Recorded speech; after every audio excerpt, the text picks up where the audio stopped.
बारान रहमत, आज न्यू सहरी ट्रांसमिशन इस वक्त जारी है और आप देख रहे हैं कि हमारा सहरी का दस्तरखान भी सजा हुआ है और टिक्का चिकन टिक्का हांडी जो शाकर ने बनाई है वो अपनी गेस्ट से पूछेंगे उनको कैसी लगी। जी डॉक्टर आमना, कैसी लगी आपको इनकी ये डिश? बहुत ही ज़्यादा डिलीशियस है और बहुत टेस्टी खाना है। मैं बल्कि शाकर से ही पूछने वाली हूँ कि शाकर इतनी मज़ेदार डिशेस कहाँ से सीखती हैं आप? नहीं, माशाल्लाह से मैंने क्लासें ली। इन्होंने क्लासेस ली है, इनकी सास ने इनको बड़ा मुझे यही लगा कि सास ये जो सारे सास का तो बहुत नुस्खे होते हैं वो सासू माँ ही सिखा सकती है। सासू माँ ही सिखाती है और फिर सासों से सीखती भी है, घर में नहीं सीखती ना। जी गुलाराई, कैसा लगा आपको इनका जो डिश बनाई? काफी अच्छा लगा। आई लव द टिक्का जो बनाया है। मैं अभी इनको यही बोलती हूँ मुझे प्लीज क्लासेस दे दो। मुझे मैंने इनकी सारी डिटेल्स भी लिया कि मैं आपके पास आऊंगी क्लासेस लेने।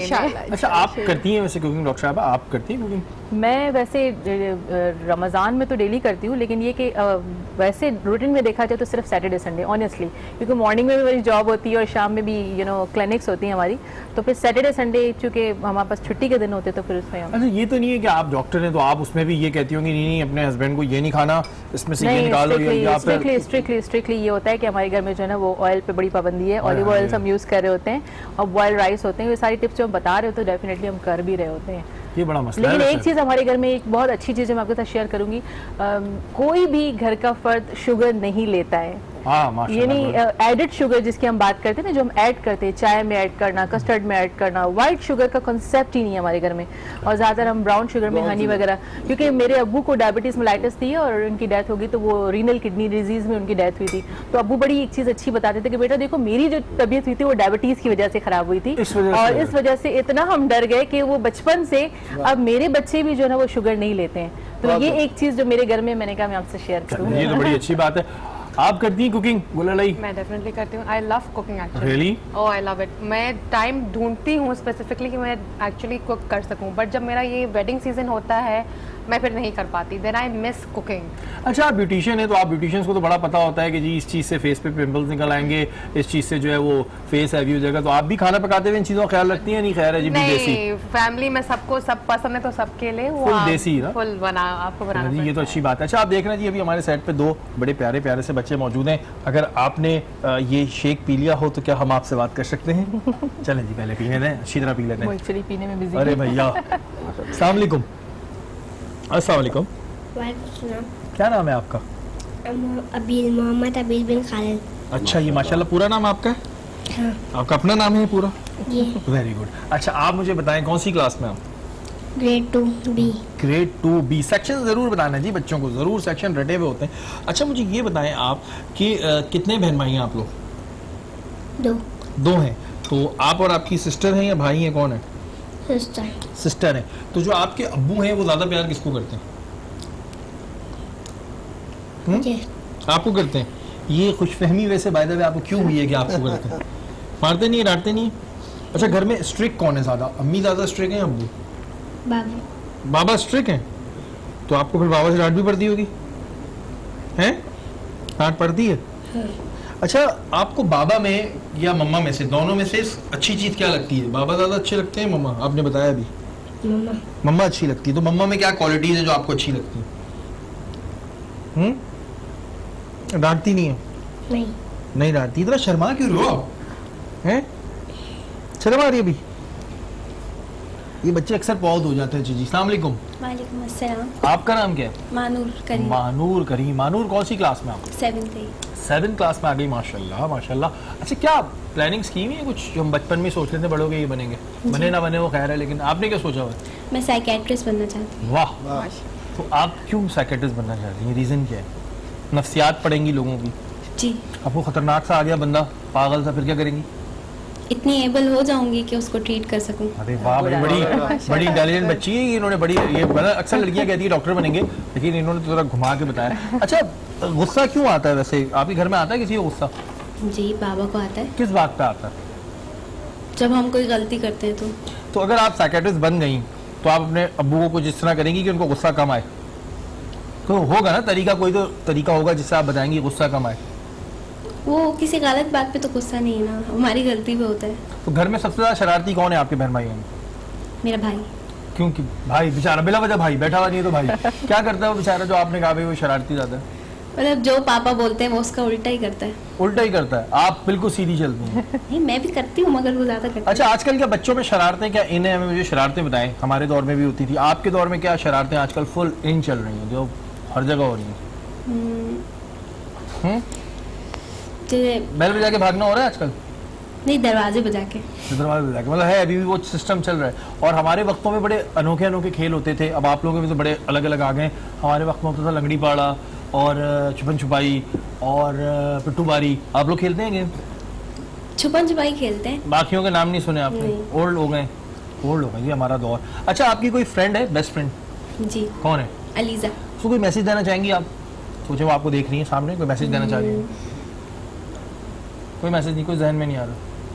अलीजा की को तारीफ ही कर दो यार।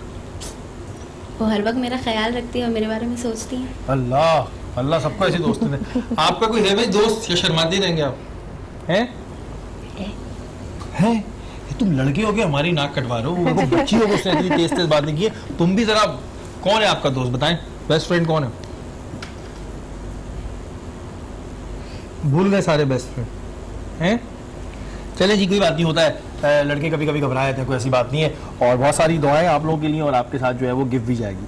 अच्छा, जब हमारा ये सेगमेंट होता है तो फिर हम बचपन में चले जाते हैं, तो जो हमारा गेस्ट आया होता है उससे उसका बचपन जरूर पूछते हैं। तो कैसा था आमना आपका बचपन, ये बताएं। मैं एक छोटे से गांव में पैदा हुई और इसके बाद अब्बू की इतनी इनकम नहीं थी कि मैं पढ़ा सके, लेकिन आज मुझे फख्र है कि अब्बू ने उस हालात में हमें, जहाँ पे लोगों को अवेयरनेस ही नहीं थी, लोगों को पता ही नहीं था कि किस तरीके से एजुकेशन होती है, वहाँ पे गाँव में सब जाहिल थे, लाइट का भी कंसेप्ट नहीं था, लेकिन उस जमाने में अब्बू ने हमें डॉक्टर बनाया। तो मैं लिटरली अल्लाह ताला उनको जन्नतुल फिरदौस में जगह दे। डेफिनेटली मैं उनके लिए दुआ करूंगी कि उन्होंने आज हमें इस मकाम पे पहुंचाया कि आज हम यहाँ बैठ के बात कर रहे हैं। तो उनकी शरारतें भी तो बताएं ना, वो तो आप छुपा रही हैं। जी, मैं, आपने अभी बताया ना कि बैल बजा के भाग जाना, मैं भी करती थी। और मैं सबसे जो बुरी चीज़ करती थी ना, वो अक्सर वो ये होती थी कि फर्स्ट फ्लोर पे हमारा घर होता था और चौकीदार नीचे होता था, तो उसके ऊपर से टमाटर मारते थे हम लोग। और ये 2-3 चीजें बचपन की जी बड़ी अनोखी अनोखी शरारत होती है। उन्होंने इसमें से ये स्किप कर दिया कि उसके बाद पिटाई कितनी होती थी। गुलाला, ये बचपन कैसा रहा आपका? मेरा आई थिंक बहुत ही बोरिंग बचपन रहा है। क्यों भाई, आपको कैद कर दिया था क्या? बिल्कुल नहीं, आई मीन ये जैसे इनने बताया कि इनने ये सब किया, तो मुझे नहीं याद पड़ता कि मैंने ऐसा कुछ किया हो। इनफैक्ट मेरी मॉम वो भी मुझे ये कहती हैं कि तुम्हारा मुझे समझ ही नहीं आता तुम कब बड़ी हुई, कब बड़ी हो गई। हम लोग 5 बहन भाई है माशाल्लाह से, तो मैं सबसे छोटी हूँ। तो उन्होंने यही कहा कि बाकियों सबका मैं इतना टाइम रफ गया है, but with you I had no idea कि हाउ यू नो हाउ मैं कितने जैसे कभी कोई शरारत नहीं करी कभी? Hardly, I don't think, because I was very quiet. कोई टीचर याद है आपको अपनी जो बड़ी आपकी फेवरेट टीचर हो बचपन में? मेरे हमेशा से सारी टीचर्स फेवरेट रही हैं। ये आपने क्या बटरिंग की? अब तो स्कूल में भी नहीं, अब तो सच बता दें। Mostly I didn't like principles, मुझे प्रिंसिपल्स इतनी नहीं पसंद थी, क्योंकि वही बात थी, यू नो, वहाँ ले गए प्रिंसिपल के पास जो भी, but teachers were always my favourite. अच्छा, बचपन में आपने सोचा था बड़े होकर ब्यूटिशियन बनेंगी, वो कि अम्मी की लिपस्टिक यूज करना, मुंह पे पाउडर लगाना, जैसे बच्चे करके नहीं आए थे? My mom was a beautician. अच्छा। और मैंने कभी नहीं सोचा था कि मैं उनकी फील्ड को आगे लेके जाऊंगी। मैं इनफैक्ट मुझे डिजाइनर बनना था। और मैं बना वो 16 तब मैं डिज़ाइनर थी उस वक्त। देन उसके बाद व्हेन आई टर्न 17 to 18 के टाइम स्पैन में मैं I took over my mom's salon. उसके बाद से मेरा एक वो प्रैक्टिस स्टार्ट हो गया और वो सब हुआ। तो कभी बचपन में अपने पे अप्लाई नहीं किया वो जो लिपस्टिक पूरी बच्चों की याद लगी हुई होती है? उन लड़कियों में से भी नहीं थी जो बहुत सारा मेकअप, जो अब जो ट्रेंड में है कि कितना मेकअप लड़कियां बाय करती हैं, ऑनलाइन ले रही हैं, और कितना उनके पास पड़ा हुआ होता है, कलेक्शन होती है। मेरे पास एक्चुअली नहीं था ये सब कुछ। अब जाके because I am doing professionally तो जाहिर है मेरे पास बहुत है, बट वैसे मेरे पास नहीं था। अच्छा, वैसे मैं आपको बात बताऊं, ये डॉक्टर आमना जो है ये अपने वक्तों में जो है ये नात भी पढ़ा करती थी, कॉम्पिटिशन में भी जाया करती थी। तो छोटी जब थी, छोटी थी, अभी भी आप ज्यादा बड़ी नहीं हुई है।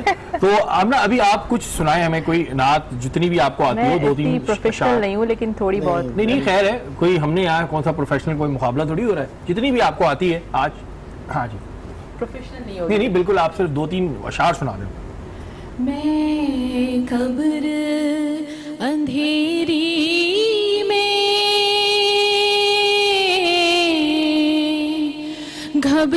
घबराऊंगी जब तन्हा, इमदाद मेरी करने आ जाना रसूल अल्लाह, इमदाद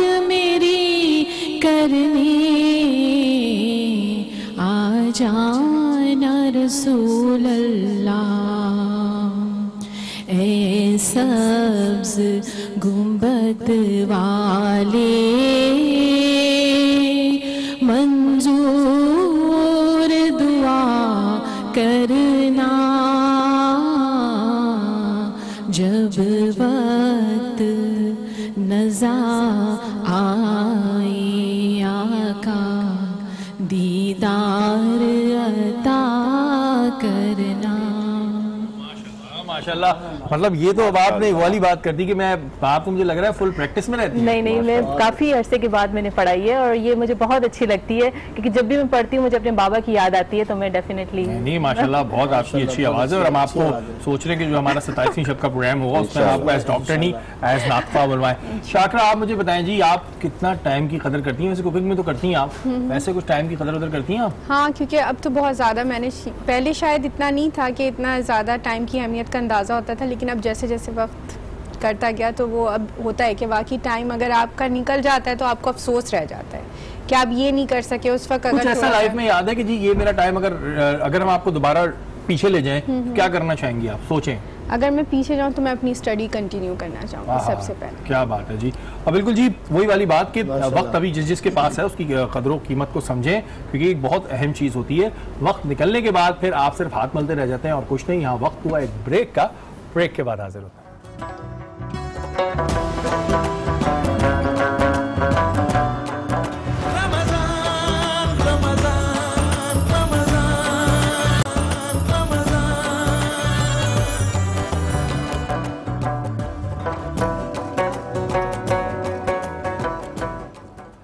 बारान रहमत आज न्यूज़ की सारी ट्रांसमिशन इस वक्त जारी है और रोज़ाना की तरह वही बात ज़रूर दोहराऊंगा कि वक्त बहुत कीमती है, बहुत अहम है। इसमें ज़्यादा से ज़्यादा दुआएं करें और अपने मुंह से हमेशा अच्छे अल्फाज निकालें। डॉक्टर साहब, वक्त क्योंकि हमारे पास भी बहुत कम होता है और आपसे ये जानना चाहूँगा कि अगर किसी की नाक की हड्डी बढ़ जाती है ना, कहते हैं अक्सर ऑपरेशन बताते हैं, तो उसके लिए क्या किया जाए? कोई होम रेमेडी बताएं आप। बिस्मिल्लाहिर्रहमानिर्रहीम। देखें, ये तो अक्सर लोगों के साथ होता है, वो हड्डी की समझते हैं, लेकिन गुदूद होता है, वो इतना हार्ड होता है कि हड्डी नुमा होता है, फिर उसको ऑपरेशन कराना पड़ता है। तो ऑपरेशन से बेहतर है कि आप जैतून का तेल घर में मौजूद होता है, ड्रॉपर में डाल लें। रोजाना एक एक ड्रॉप जो है सोने से पहले नाक में डालें। ठीक है, दोनों साइड पर। तो 1 महीने के इसके इस्तेमाल से वो रिमूव हो जाएगा खुद ब खुद, ये जैतून के तेल से, अल्हम्दुलिल्लाह। और अगर मुकम्मल फिट रहना चाहते हैं बदन में पूरी फिटनेस के साथ, तो आप कान में एक ड्रॉप, नाक में एक, दूसरे कान में एक ड्रॉप, दोनों नाक के हिस्सों में एक ड्रॉप और नाफ पर एक ड्रॉप रोजाना डाल के और उसको सो जाया करें। ये तो बड़ी जी अच्छी चीज़ बताइए, क्योंकि ये हर किसी को ये प्रॉब्लम होता है। अच्छा डॉक्टर साहब, एक और अहम इशू अक्सर लोगों को रमज़ानों में भी आता है, वैसे भी रहता है, गैस्ट्रिक प्रॉब्लम होती है और कुछ लोगों का ब्लड प्रेशर भी जो है वो शूट कर रहा होता है। उसके लिए किचन में क्या है हमारे पास होम रेमेडी? बहुत सारी चीज़ें, क्योंकि मैदा उम्मुल अमराज है, तो इसके लिए कि हमारे किचन में बहुत सारी चीज़ें मौजूद होती हैं जिनको अगर इस्तेमाल कर लें हम तब बाकायदगी से, तो ये प्रॉब्लम सॉल्व हो जाती है।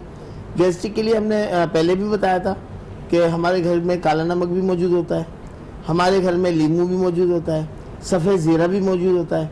तो अगर हम सिर्फ सफ़ेद ज़ीरे को पाउडर करके सोने से पहले ½ टीस्पून इस्तेमाल करें सादे पानी के साथ, ठंडे के साथ नहीं, सादे पानी के साथ, तो गैस्ट्रिक के जितने भी जुमला अमराज हैं वो बेहतर हो जाते हैं। बिल्कुल जी। और ये जो होता है हमारे पूरे किचन में जो है ना, वो एक तरीके से मेडिकल स्टोर होता है, बस हमारे इस्तेमाल करने पे होता है।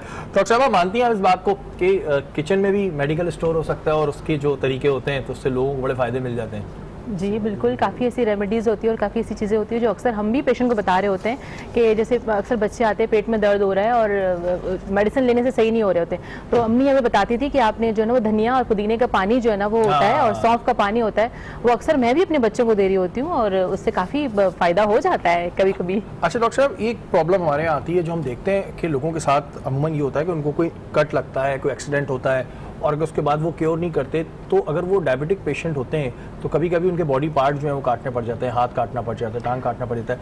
ये क्या रीज़न क्या है और इसका तरीका कार कैसे, क्योर कैसे कर सकते हैं, क्यों ऐसा होता है? ये जो बात आपने काटने की बात की, एम्पुटेशन की बात जब हम करते हैं तो वो एक्सट्रीम की बात हम कर रहे हैं। स्टार्ट तो ये है कि बहुत एहतियात के साथ चलना पड़ता है। 2 चीज़ें बड़ी इंपॉर्टेंट होती है। सबसे पहली कि शुगर कंट्रोल करनी है तो ऐसी चीज़ें होंगी नहीं। नंबर 2, अपने पाँव का, अपने हाथों का बहुत ख्याल रखना पड़ता है, उनको ड्राई रखना पड़ता है, वेब स्पेसेस को क्लियर रखना पड़ता है। सॉक्स पहन के रखें, नंगे पाँव ना चलें, और घर में अगर फॉर एग्जांपल कालीन है तो उस पर नंगे पाँव ना चलें, क्योंकि उसमें नीडल्स अक्सर फंसी हुई होती है, और वो जैसे अभी डॉक्टर साहब के साथ जिक्र हुआ था तो उन्होंने बताया कि नमनेस हो रही है, यानी पाँव सुन्न हो रहा है। तो डायबिटिक पेशेंट जब उनकी शुगर लेवल हाई होती है तो उनको महसूस नहीं हो रहा होता है, उनको कोई कट भी लग जाए, इवन देन ये भी कहते हैं कि अगर उनको हार्ट अटैक्स भी हो रहे होते हैं तो उनको पेन फील नहीं हो रहा होता है और उनको हार्ट अटैक्स हो रहे होते हैं, क्योंकि पेन की जो फीलिंग्स होती है, सेंसेशन होती है, वो उनकी कम हो जाती है। तो सबसे पहला स्टेप ये है कि अपने पाँव का, हाथों का बहुत ज़्यादा ख्याल रखें, डायबिटिक कंट्रोल रखें।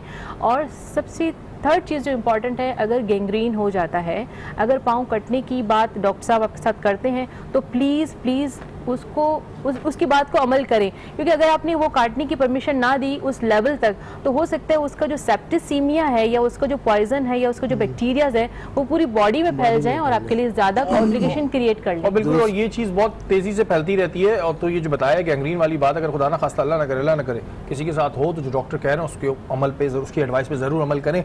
गुललाई, मुझे ये बताएं कि हम ये परेशान रहते हैं कि महीने में कितने फेशियल्स कराए जाएँ।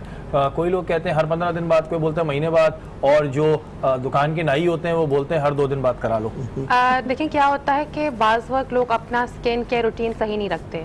आपको अपना स्किन केयर रूटीन, अब तो बहुत नॉलेज है लोगों में कि नॉर्मल से नॉर्मल लोग जो हैं आजकल वो सोने से पहले एक स्किन रूटीन बनाई है, उन्होंने अपने क्रीम्स रखे हैं स्पेसिफिकली अपने ही स्किन टाइप के।